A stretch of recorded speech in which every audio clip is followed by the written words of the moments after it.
All right, welcome back to this video. And today I'm going to talk about confirmation bias or the reason why you are still biased and it is so difficult for you to change it.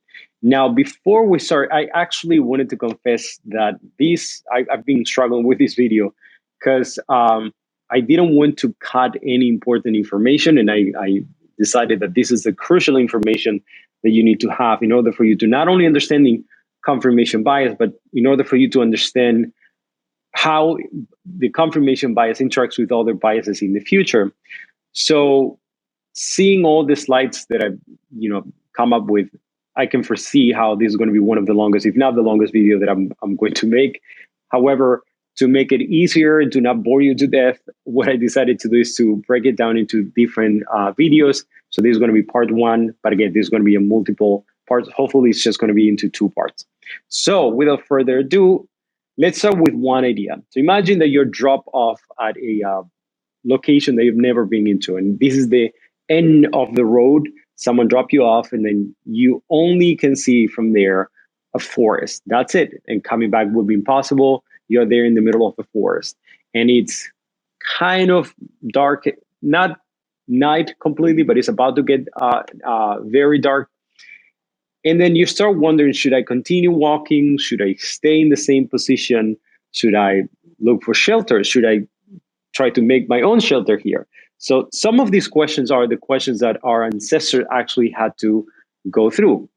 Obviously, minus the road because there were no roads, but that is the idea. So if you have ever been or experienced that idea of being at a place that you don't know, that you don't understand, that you're let go, and then there's even no way for you to look for something that is familiar, your first response will be first fear, and that's where our amygdala is activated. So if you remember from the other video, I was discussing about the amygdala and that little nucleus. If you remember, by doing this, it will be on the base of the brain, and basically is activated once we experience any traumatic event, anything that creates fear.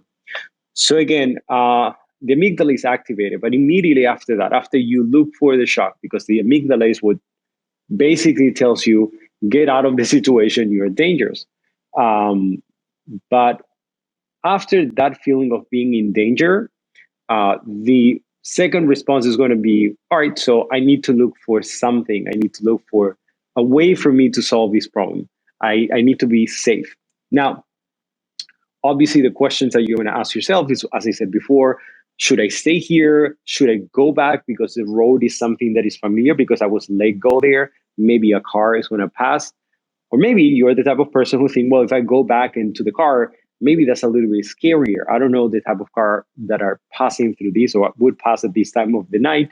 So I would actually rather to make my own shelter. Or maybe you're starting to wonder, should I continue to go a little bit deeper? Or maybe you're the type of person who says, well, if I go a little bit deeper, I might encounter animals that I'm not familiar with. So all of those questions are normal and they're based on the same case scenario, right? You let go at a place that you don't know, and then you have to figure out, or you have to solve the problem of trying to figure out a way for you to remain safe. Now, from a survival point of view, obviously you would look for a place that looks safe and stay there. That is the basics of all the responses. So again, regardless of the options that you have chosen, and I gave you a couple of them, right? Remaining on the same place because it's something that you're familiar with, going a little bit deeper because you feel unsafe, but that you might encounter a tree and then you remember an episode of Dual Survival, whatever it is that you have watched, and then you remember a way for you to build the shelter. What you're doing is trying to look for a place that makes you again feel safe. And one of the main things that you're going to look for is that sense of familiarity that makes you feel safe. So when you are trying to look for that path and you start to activate it, whatever it is, the path that you decided to go through, let's say that you decided to actually go a little bit deeper and make your own shelter, your brain is going to start to release dopamine. And yes, we're going to see dopamine in the future, but just is sufficient for us for me to tell you that dopamine is a neurotransmitter that is released mainly once you are starting something and you're about to get a response or get a goal. So basically, it's designed for you to get to a point in which you find an answer, right? So it's not when you find the goal that that dopamine is released, it's as you go towards the goal that that dopamine is released. So basically, the dopamine will help you continue the same path that you're going to. And again, it will be released once you start feeling that you're actually getting closer to that goal.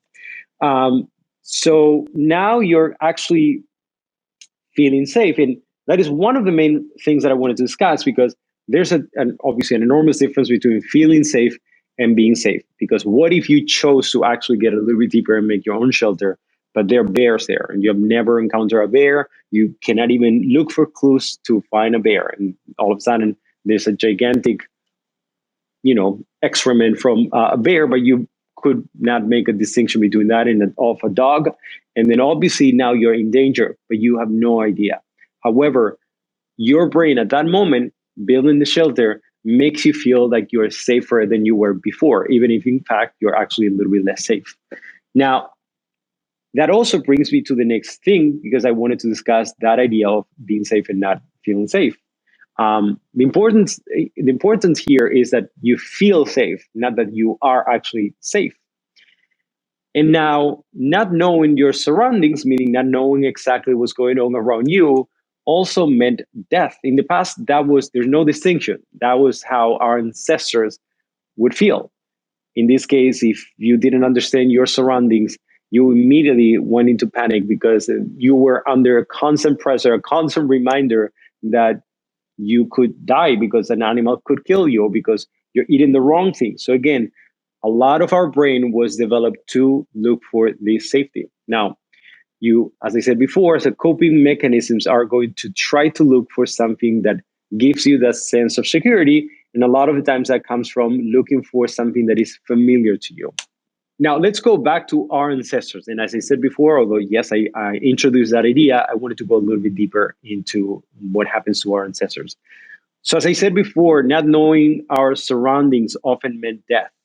And it doesn't really have to go there. It doesn't have to be that drastic, but it could be their death or it could be a detriment in our quality of life. So again, it doesn't have to be like you being killed by an animal. It could be that you couldn't find food because you went to the wrong direction. Now, because of that, a lot of our early development, especially our early development in our brain, was dedicated to protect ourselves against dangerous situations. And as I said before, not to that extreme of confronting death, although that is the ultimate goal of our brain to try to avoid something that could kill us, but also to avoid things that could be detrimental towards our survival, but not in the short term, but in the long term, like finding food. Now, once we found an answer, like for example, an answer to the problem, am I safe? Should I continue? Am I in the right direction? Should I go into this direction or the other direction? Is that a right tree? Can I eat from it? So once we found an answer to make us feel safe, and again, I want to emphasize that idea of feeling safe and not necessarily to be safe, we tended to follow that idea. Now, if we were not in danger after following that path, let's say that, for example, in the same case that I gave you before, you are in the middle of the forest, you decided to uh, build a shelter, and now next day you feel so good because you spend the night, nothing happened, and then you decided to make food, and then you thought that you were safe. But as I said before, maybe there are bears that now are attracted by you making food over there, and you were just under the impression that you were safe because you didn't understand your surroundings. So again, once you are not in danger, once you perceive that you are okay, you tend to repeat that behavior. Like the saying that goes, if it ain't broke, don't fix it, is the same idea, right? Now, the only problem is that you tend to perpetuate that behavior despite that knowing if that is actually good for you or bad for you. As I said before, you might actually be in a situation in which you feel that you're okay, you spend the night there, everything was fine, you were safe, and instead of trying to look for anything else, looking for food or looking for a way out, you decided to stay in the same position because you felt safe. However, you made food, or you found something that you could eat, and then now you're attracting other animals that could potentially kill you. Now, also, and this is important again, a little reminder, once we found a way or an answer to a problem, and if nothing happened, we interpret automatically that that could be okay, and we repeated that behavior, right? But also, we actually tend to protect that behavior against criticism. Let's say that now you are there, and then you start second guessing.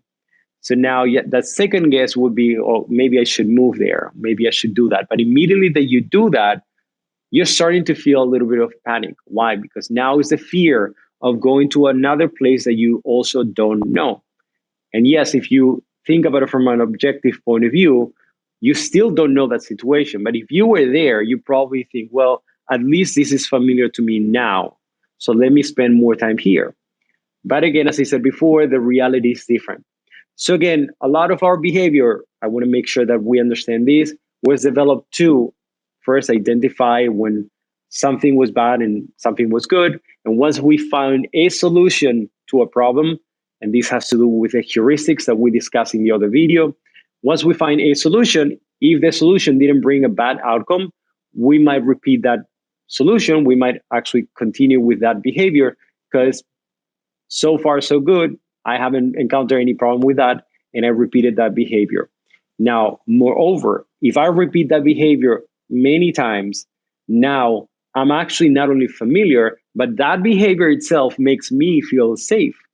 And if someone tries to attack that idea, if someone tries to attack that that idea or that behavior that I'm following, I'm actually going to try to protect. Why? Because attacking that behavior that protects us made us feel actually unsafe. If someone actually criticizes that behavior, if someone criticizes something that it's clear that for us, quote unquote, is working, obviously that would make us feel unsafe because it would remind us that we don't understand our surroundings. It would remind us that we're still in danger and we don't want to feel that way.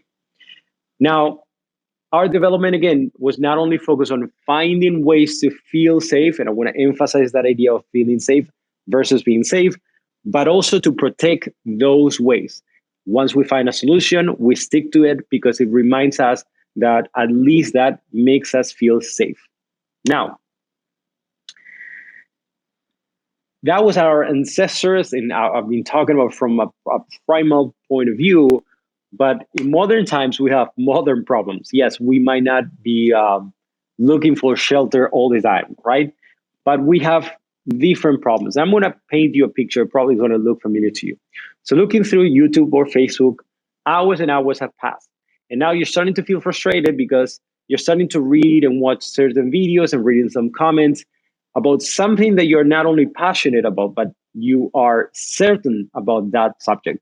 You are sure that what you believe is true because it's evident to you. You're looking at something, and then for you, there cannot be any other conclusion than what you believe. However, those comments actually seem to have the opposite opinion to what you have. And you ended up thinking, how is it possible that people like that even exist? Now, when you encounter people like that, when you encounter especially a lot of people who have such extreme points of view, it makes you actually feel that you are unsafe, that you don't understand your surroundings, that you don't know what's going on. And that feeling is not good. It makes you actually, same thing, it triggers your amygdala a little bit. It makes you feel anxious. So now, after that, what is it that you do? You're trying to look for a way for you to go back to that sense of security, that safety that we were discussing before. We are activating the same mechanism that we were activating before through the dopamine. And in this case, we try to look for people who side like us or have the same points of view. And that is a coping mechanism. And I'm going to stop right now.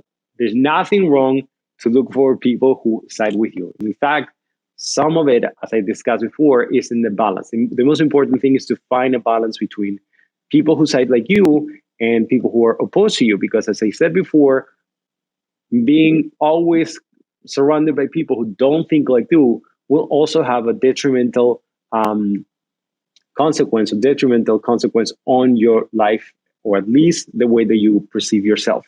It would make you feel more insecure. It would make you feel more anxious. And that is also not good.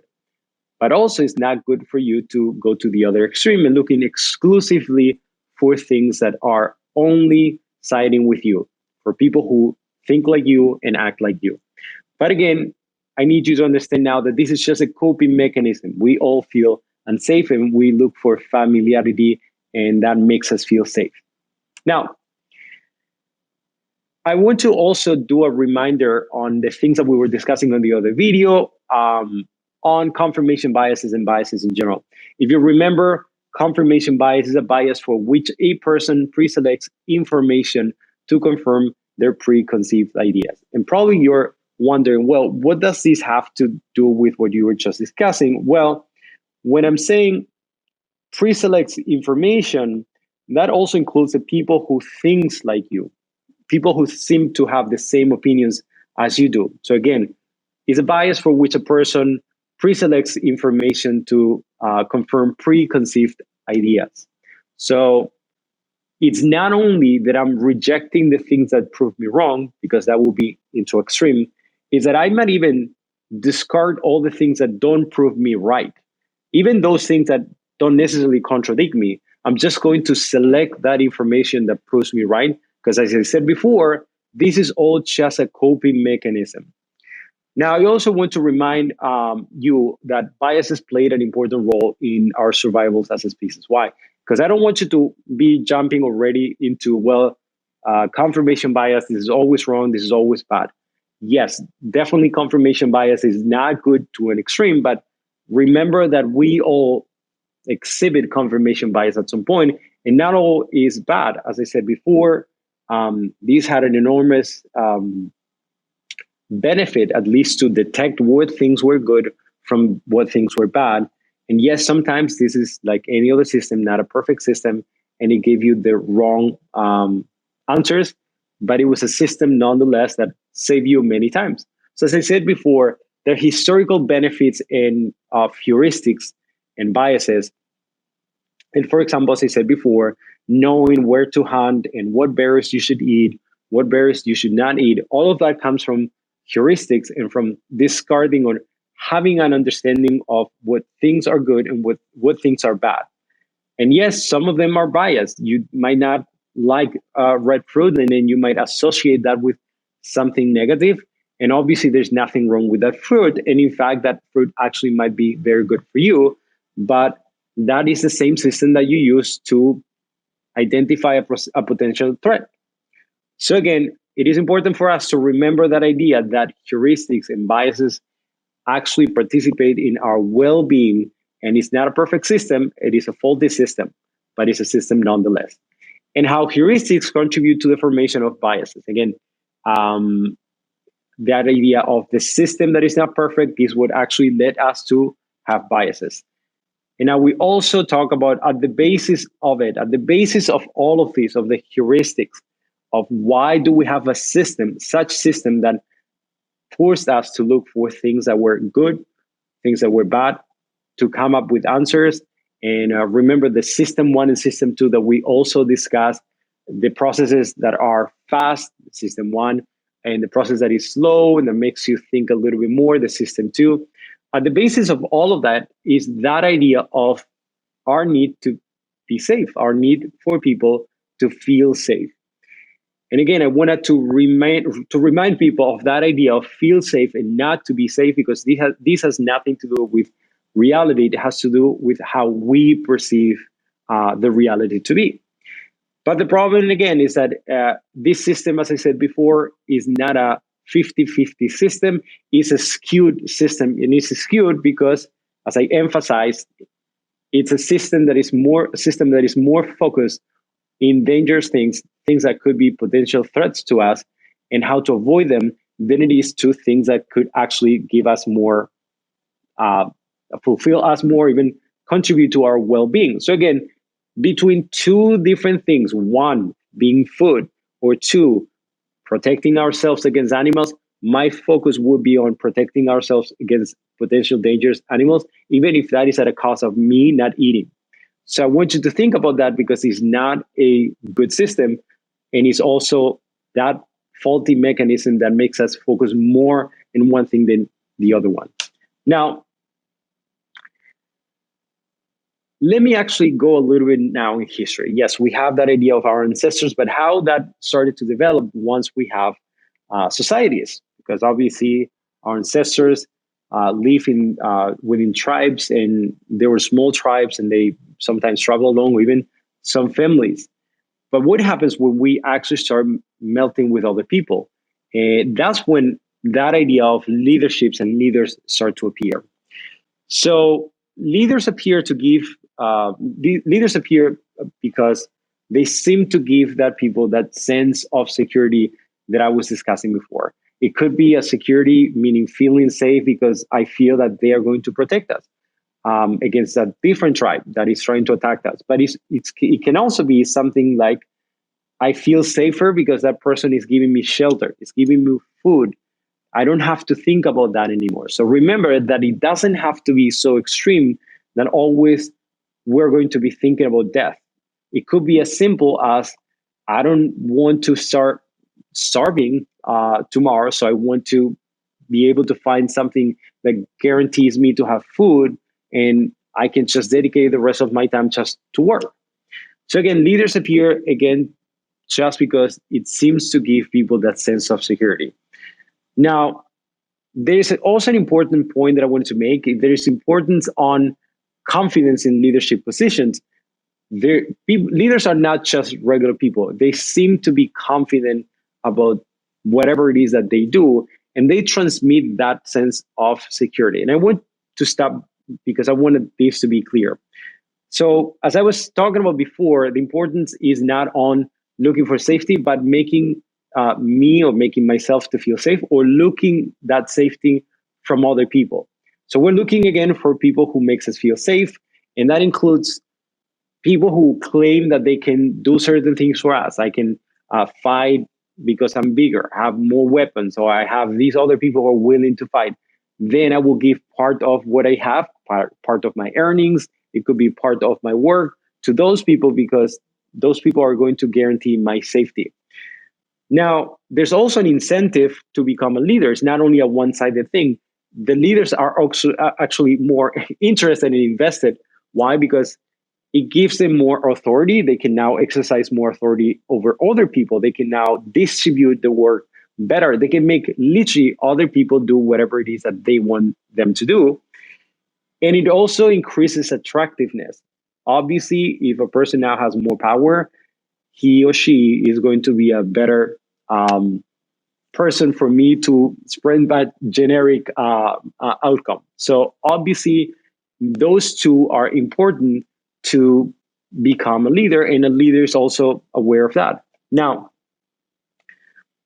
the next thing that I wanted to discuss has to do with the importance of protecting your sense of security. As I was saying before, it's not only about you having an idea and having a solution, and that's it. Once you find something that makes you feel safe, you tend to protect that. And what does this have to do with people? Well, if you find people, like in this case, leaders that make you feel great about yourself, that's why, for example, you find some politicians who you might actually disagree a lot. It could be the opposite of what you believe. It could be the extreme opposite. You could be thinking, how is it possible that this person is followed by so many people if he says such outrageous things and he's the opposite of what I believe? Well, because those people that follow him, probably he makes them feel great. He makes them feel safe.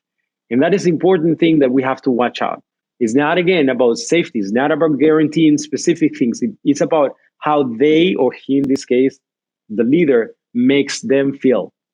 Now, that has happened again with kings, with nobility, but also with current politicians and also CEOs and managers.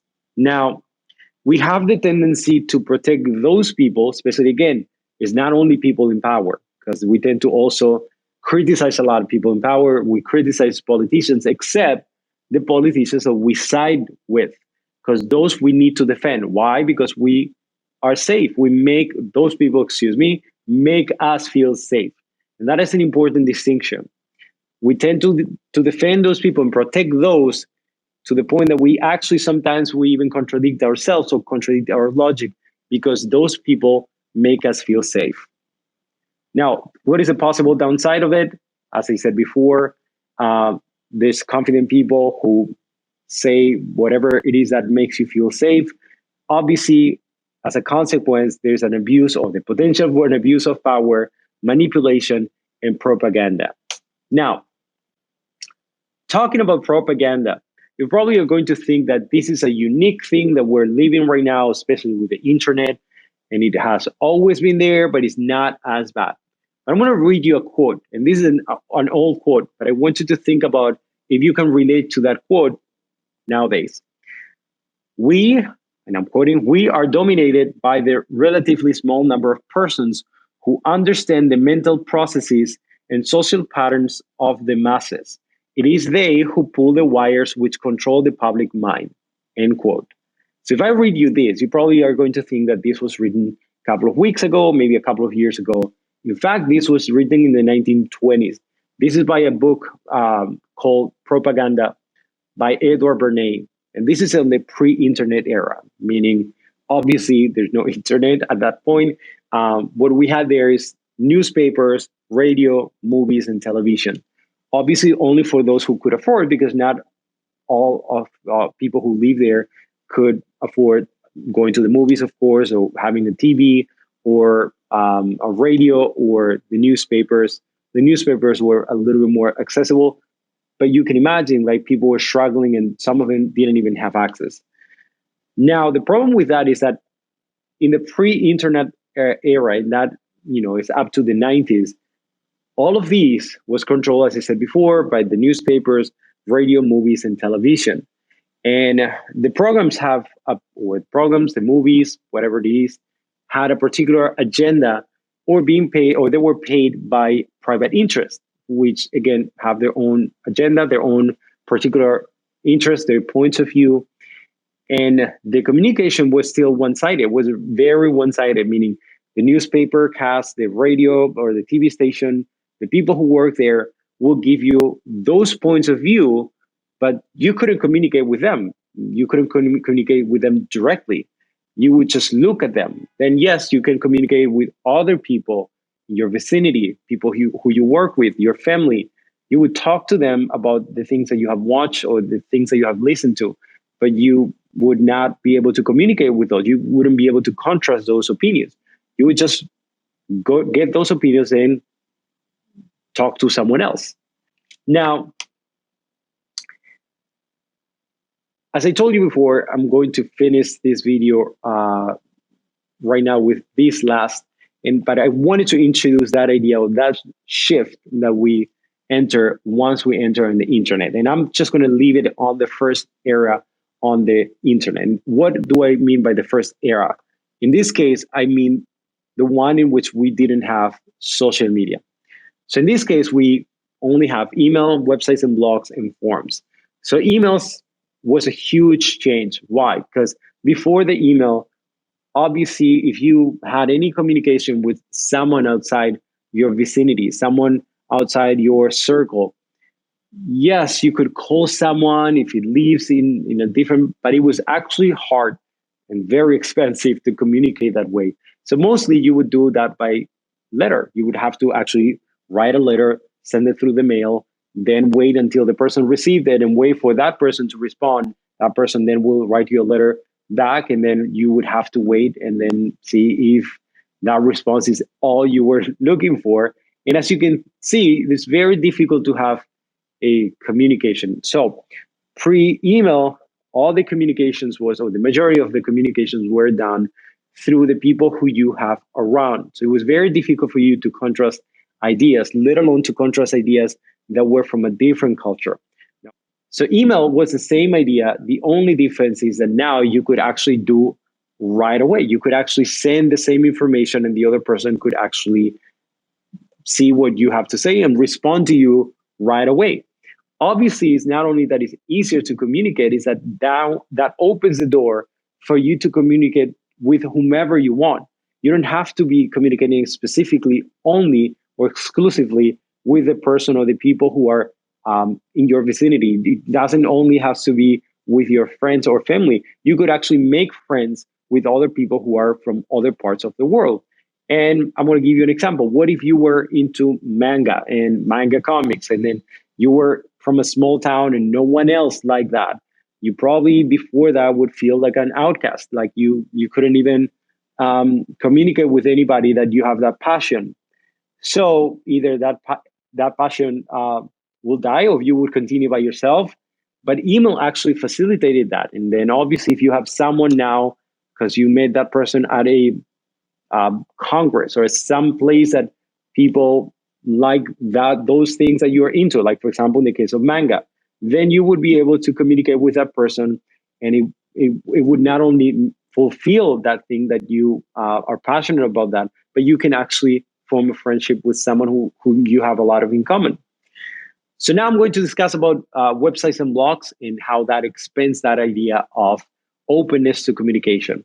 As I said before, the email allows you to not only communicate with the people that are in your vicinity, but now you can communicate virtually with anybody in the world.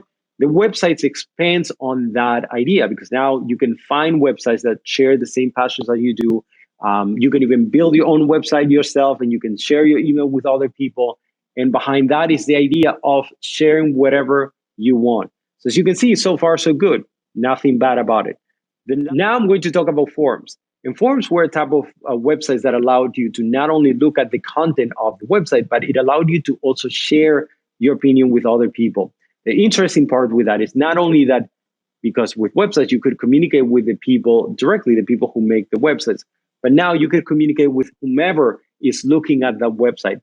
And obviously, that not only allows you to have a communication one to one or one to five, depending on how many people were behind the website, but now it allows you to potentially have a conversation with whomever reaches that website. In this case, if the website has 10,000 followers, 10,000 people could look at that, 10,000 people could potentially look at your comments. So obviously that not only facilitates, but it encourages that type of conversation. Conversations in which now is not, with the same example that I gave you before, is not about mangas alone, is that you are maybe into one particular manga and then you make that comment and then someone else comment on that comment. And then now you all of a sudden are talking to each other, and then a third person comes because the person is also in favor of that or likes that manga in particular very much. So as you see, we have gone through the communication in our vicinity for internet to now with internet through email, one-on-one to the person that we have met. Still, we needed to meet that person on the outside and then get those emails to the websites in which now we look at the interests of those people. We see that, and then we contact the people from the website to forms that allowed us to communicate with the people who are looking at the website themselves. So I'm going to stop right here because I think this is a lot. The second part has to do on how that communication, the communication has evolved and how that plays a role in the confirmation bias.